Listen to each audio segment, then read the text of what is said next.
The last Christmas I spent with my family, I was 12 years old. I sat at the dinner table for 4 hours, waiting. The food got cold, the candles burned down, and my mom never showed up. She forgot. Not forgot like, oh, it slipped my mind. Forgot like she simply chose something else every single year, without fail. For 18 years, I told myself it was fine. I built a life. I worked until my fingers bled. I stopped expecting things from people who never planned to give them. And then, at 30 years old, I bought a manor. A real one. Stone walls, 12 bedrooms, a gate with a lock.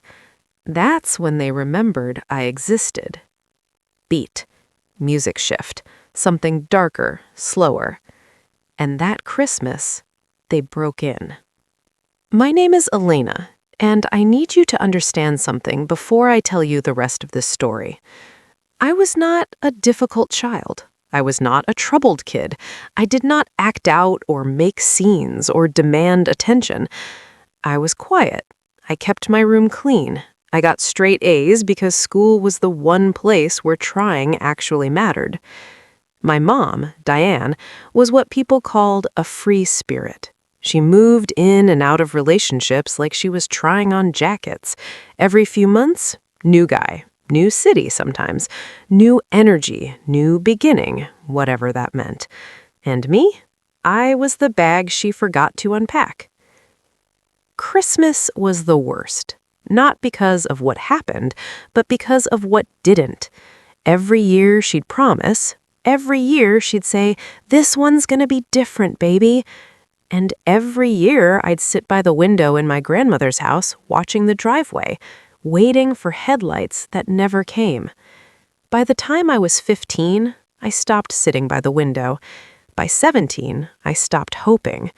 By 19, I moved out, got 2 jobs, and started building something of my own, brick by brick, dollar by dollar, with nobody's help. I worked in marketing, then real estate consulting, then I started my own firm. I was 27 when we landed our first $1 million client, 29 when the money started feeling real. I didn't buy flashy cars or designer bags. I bought the one thing that nobody could ever take from me, a home. Blackwood Manor was listed on a Tuesday. I closed on it by Friday. It wasn't perfect. The east wing needed a full renovation. Half the pipes were ancient. The garden was overgrown so badly it looked like the house was being swallowed by the earth. But it was mine. Every stone, every broken window I fixed myself. Every room I repainted at 2 a.m. because I couldn't sleep. I hired a small team, spent 8 months restoring it. By autumn, Blackwood Manor looked like something out of a movie. Iron gates, ivy-covered stone, warm amber lights glowing from every window.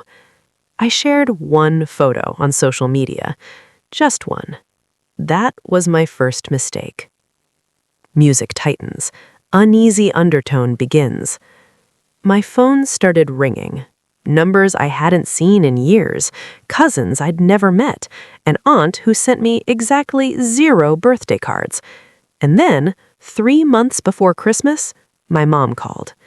I almost didn't pick up. My thumb hovered over the screen for a full 10 seconds. I picked up. "Elena, baby, oh my God, is that real? Did you really buy that place? We have to celebrate as a family for Christmas. Imagine all of us together in that gorgeous home. It would be so healing, don't you think?"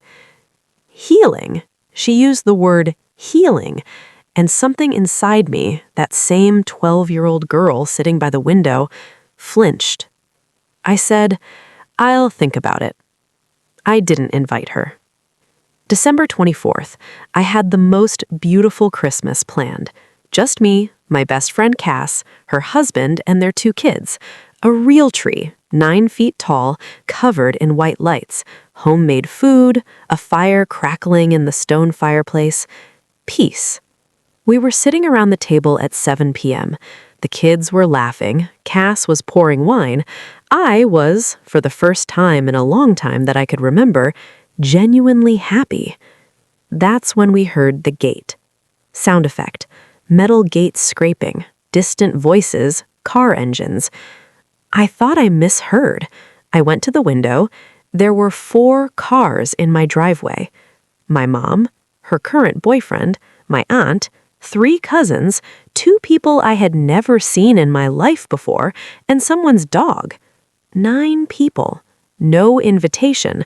On Christmas Eve. Cass looked at me. Did you know about this? No. I walked to the front door. They were already knocking. Actually, my cousin was already trying the side gate. I opened the door. My mom threw her arms out like we were in a movie. Elena, surprise, baby. We couldn't let you spend Christmas alone in that big, beautiful house. I wasn't alone. I had told her nothing. She had driven 4 hours, uninvited, on Christmas Eve. Mom, I kept my voice completely flat. You weren't invited. Oh, don't be like that. It's Christmas. Family doesn't need an invitation. And there it was, the line that people who have never respected your space love to say. I stepped outside, pulled the door closed behind me so the kids inside wouldn't hear. Mom, I need you to listen to me carefully.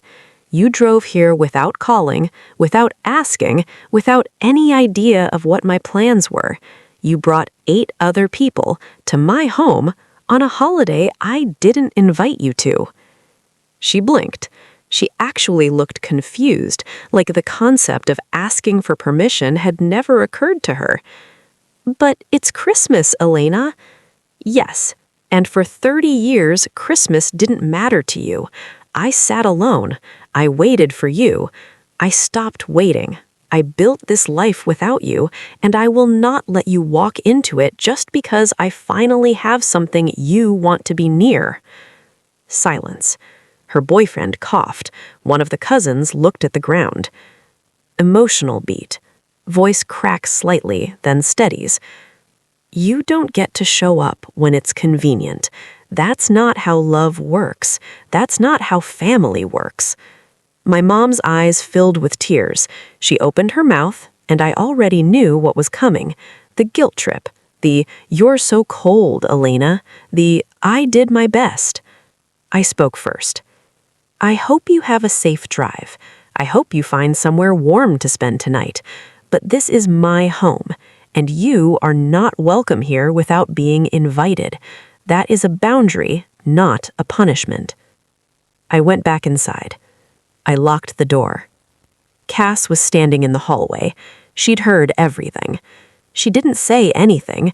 She just hugged me. We went back to the table. The food was still warm. The kids were still laughing. The fire was still going. And I sat down, in my home, surrounded by people who had chosen to be there, and I felt something I don't have a perfect word for. Solid. Like the floor beneath my feet was finally, fully real. Pause. Slower delivery now. My mom texted me that night. 3 words. You've changed, Elena. I thought about that for a long time, and then I replied, I grew up. The thing about people who leave is they expect you to stay exactly the same, small enough to fit back into the space they left you in, grateful enough to never ask why they left. But I wasn't small anymore, and I had nothing to be grateful for. If you've ever felt like you had to earn love from someone who should have given it freely, this one was for you. You don't have to keep the door open for people who never knocked. Drop a comment below and tell me, have you ever had to set a boundary like this? With family, a friend, anyone? I read every single one. Like this video if it hit different.